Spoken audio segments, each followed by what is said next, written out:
దేశ ప్రధాని నరేంద్ర మోడీ ఫ్లెక్సీని చించిన దోషులకు కఠినంగా శిక్షించాలని కాకినాడ జిల్లా BJP media incharge Tummalapalli Narayanarao demand చేశారు. Kakinada Nagamallithota junction cancer hospital వద్ద బీజేపీ నాయకులు ఏర్పాటు చేసిన ఫ్లెక్సీని కొందరు గుర్తు తెలియని దుండగులు ధ్వంసం చేశారు. దీనిపై BJP treasurer పైడ Ravindra, media incharge Tummalapalli Narayana Rao, కాలా ధనరాజు, పార్దు, ఓలేటి రాము, కె నాగేశ్వరరావు, చిన్నప్పాజీ, సురేష్లు సర్పవరం పోలీస్ స్టేషన్లో ఫిర్యాదు చేశారు. ఈ ఘటనపై Sarpavaram police station sub inspector ఆచార్యులు, హెడ్ కానిస్టేబుల్ అరుణ్ కుమార్ సంఘటన స్థలాన్ని పరిశీలించి ఫోటోలు తీసుకుని వివరాలను అడిగి తెలుసుకున్నారు.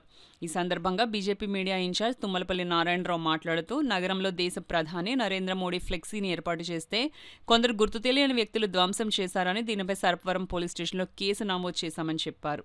జిల్లా మీడియా ప్రతినిధిని గత 5 నెలలుగా క్యాన్సర్ హాస్పిటల్ సెంటర్ వద్ద ప్రైవేట్ ప్రాపర్టీ పక్కన మోడీ గారి నిమిత్తం మా నాయకుల నిమిత్తం మేము ఫ్లెక్స్ పెట్టడం జరిగింది. అది గత 5 నెలల నుంచి అది అక్కడే ఉంది స్థిరస్థగా. కాకపోతే నిన్న పొద్దున్న మేము ఇలా వెళ్తూ చూస్తే ఫ్లెక్స్ లేదు. ఆ పోస్టులు తర్వాత ఆ ఫ్లెక్స్ చూస్తే గోడ పక్కన చింపేసి ఉంది. దీని నిమిత్తం మేము సర్పవరం స్టేషన్లోని కంప్లైంట్ ఇవ్వడం జరిగింది.